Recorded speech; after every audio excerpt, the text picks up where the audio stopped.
Hey, CC here with your travel tips and tricks. Today I want to talk about how to avoid jet lag flying to Europe.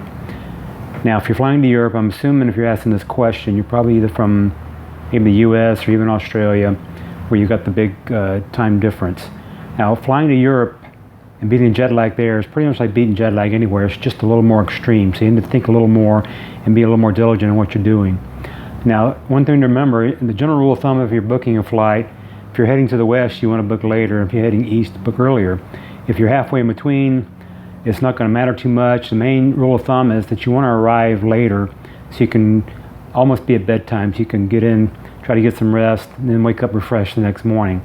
So wherever you're traveling from, kind of calculate what the time is there and try to book so you get there a little before bedtime so you can start resting immediately. And then the next thing you want to do is shift your time before accordingly. I know if you're 8 hours different, you can't maybe shift your total time, but you can shift your sleeping and eating habits a little more toward what you're going to be there, so it's not such a drastic change. So maybe a couple hours earlier of trying to go to bed, a couple hours maybe earlier of eating or working out. Gradually work to it. You don't have to start that right away, but give yourself a week or so before to kind of work your body into kind of what that time zone is going to be like. And when you get there, it'll be much easier to adjust the rest of the way. So shift your time before you fly. And another thing to do is when you get there, adjust your watch to the local time. Your body looks at the watch, your mind thinks that's the time it is, and your body acts accordingly. So it wants to know when it's time to go to sleep and looks at the watch. Then the subconscious thinks it is time to go to sleep and not, oh, it's still 3 hours or 5 hours. So adjust your watch, guys, to the time you're at. Drink lots of water, especially on those long flights. If you're flying overseas, several hours, very imperative that you drink plenty of water. If you have to get up and go, your seatmate will understand, but keep yourself hydrated. You don't want to get crampy or headachy. The effects of dehydration are almost like a hangover. It's very similar in the way that it's caused. So drink plenty of water. Try to eat light meals when you're flying or before you fly, so you're not bloated. When you get there, it's harder to rest when you're bloated, so don't load up on heavy carbs. Maybe protein and light plant-based foods. That can really help you out. Sleep on the plane if it's time to sleep.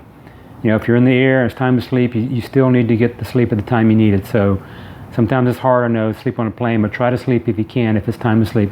If it's not time to sleep, try to stay awake. It works both ways there, guys. So, work accordingly. And a long flight especially, try to walk around as much as you can.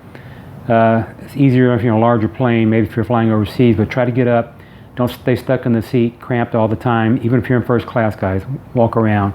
If you have extra space, it still helps you to get up, stretch them out, walk around. So walk around during the flight. Another thing to do is when you get there, if it's sunny, it's not time to go to bed, still sunshiny, get out there and get some sunshine, guys.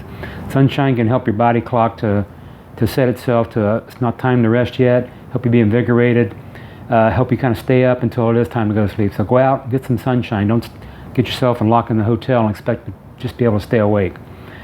But on the flip side of that is if it is sundown, it's time to rest.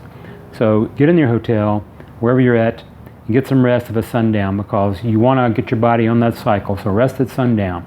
And finally, if you're finding it hard to rest and it's time to go to bed, take yourself a warm bath or something like that. It can really relax you, help you, your body and your joints, your muscles have been in the air a long time, help them just kind of relax, get your whole body relaxed. So that'll help you sleep. So if you follow these few tips, you're flying to Europe, maybe this will help you out. Follow them, see how it works for you. Many other tips and tricks, if you check my blog out, there's a button or a link under here, crazytravelguy.com. Hopefully we can help you out, help you save some money too. Anyway, happy travels.